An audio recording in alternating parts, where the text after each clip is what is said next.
अब ये हालात ठीक होने वाले नहीं हैं। कोई माई का लाल पाकिस्तान के हालात उस वक्त तक दुरुस्त नहीं कर सकता जब तक जो गलतियां जो मानी हैं सारे इदारों ने कि गलतियां हमसे भी हुई हैं, उन गलतियों के मानने के नताइज दुरुस्त करना पड़ेंगे। मसलन पहला नतीजा ये है कि 26वीं आईनी तरमीम को ख़त्म करना पड़ेगा। दूसरा नतीजा ये है कि पाकिस्तान में जो ज़मीर के कैदी जितने हैं उनको बरामद करना पड़ेगा, रिहा करना पड़ेगा। तीसरा नतीजा ये है कि जिन लोगों को जबरन अगवा करके किसी जगह हिरासत में रखा गया है, अगर मार दिए गए हैं तो उनकी लाशें मारसान के हवाले किया जाएगा। ये कम अज़ कम इंसानी लेवल में शराफत है या कोई तहजीब का मुजाहरा होगा। दूसरी बात यह है कि आपने पूरा जोर लगा के देख लिया, किसी जगह से एक टैडी पैसे की पाकिस्तान को मजीद भीख शहबाज शरीफ के कशकोल में और बड़े बड़े दूसरे कशकोल सब में नहीं डल रही। उसका तरीका यह है कि इस्तेकाम तब आएगा जब इमरान बाहर आएगा। आपने जोर लगा लिया और लगाना है, ज़रूर लगाएं। आपने बंदे पकड़ लिए और पकड़ने हैं और पकड़ें। आपने मुकदमे बनाने और बनाने हैं और बनाएं।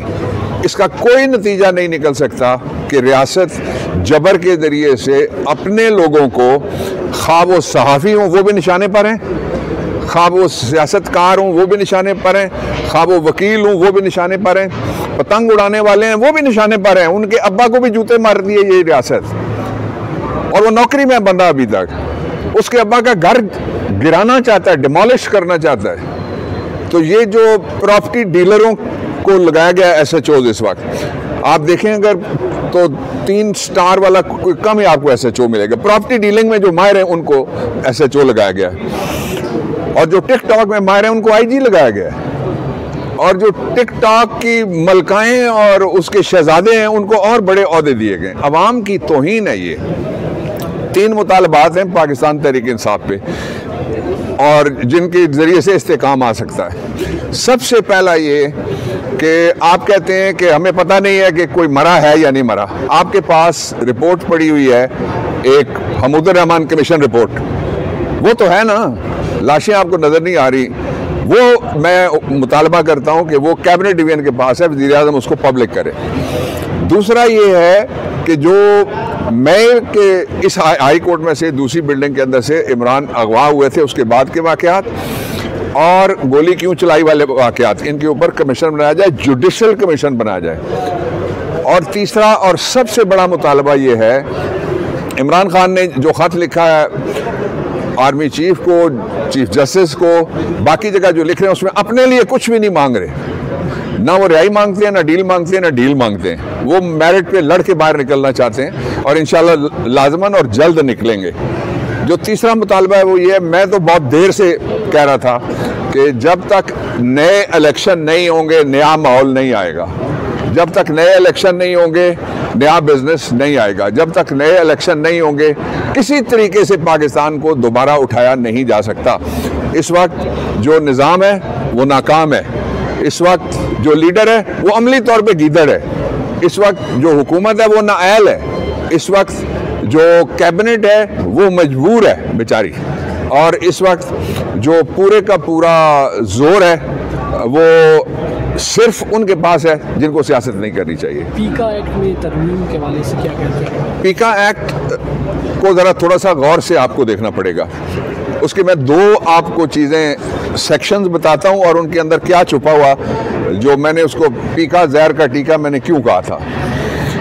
सबसे पहले ये है कि आप उसका सेक्शन 1 देखें, उसकी जो डेफिनेशन है उसमें लिखा हुआ है कि अगर किसी बात से, यानी अभी जो मैं गुफ्तगू कर रहा हूँ इससे कोई नाराज़ हो जाए, वो समझे कि ये उसके लिए एक ख़तरनाक बात थी।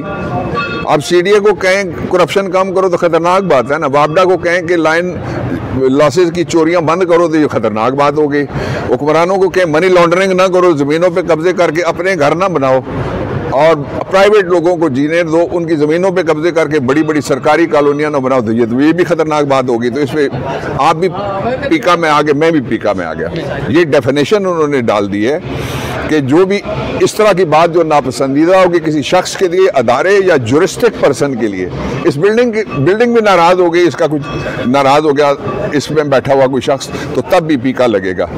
दूसरा ये है कि जो सहाफ़ी हैं उनके ऊपर जुर्माने, तीसरा सेठों और मालकान के ऊपर भी उन जुर्माने, और एक ख़तरनाक बात यह है कि इस वक्त सारे के सारे टेलीविजन जितने भी हैं आप देखें उन्होंने अपने पेज बनाए हुए हैं यूट्यूब। इजलास हो रहा है लाहौर हाई कोर्ट में, आज एडिशनल जजेस की तैनाती होने जा रही है। इस्लामाबाद हाई कोर्ट में हो चुकी है, बलूचिस्तान में हो चुकी है, सिंध में हो चुकी है, लाहौर हाई कोर्ट आपकी चूँकि अपनी भी हाई कोर्ट है, तो ज़रा बताइएगा क्या लगता है? देखें, तैनातियाँ हो रही हैं, इंसाफ नहीं हो रहा।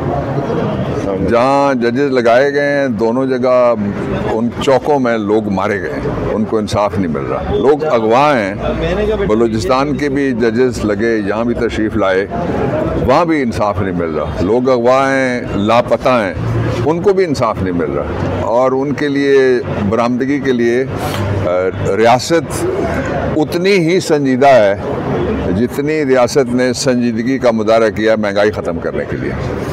एक बात ये होगी।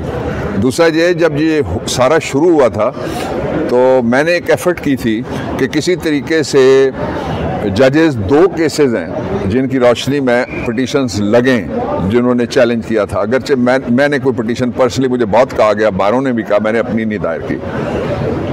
26 कॉन्स्टिट्यूशनल अमेंडमेंट, ये सारी खराबी वहीं से ख़त्म होगी जहाँ से ये खराबी शुरू हुई थी। अंग्रेज़ी का मुहावरा है, उसका उर्दू तर्जमा ये है कि जो खराबी है उसको आप जड़ से उखाड़ेंगे। ये नहीं हो सकता कि आप तना पकड़ें, पत्ते पकड़ें और पत्तों के पीछे भागते रहें। खराबी 2 तरह से हुई है। एक ये कि सुप्रीम कोर्ट ने बर वक्त ये पिटीशन लगा के फुल कोर्ट बैठनी चाहिए थी, 2 दफ़ा पहले बैठी।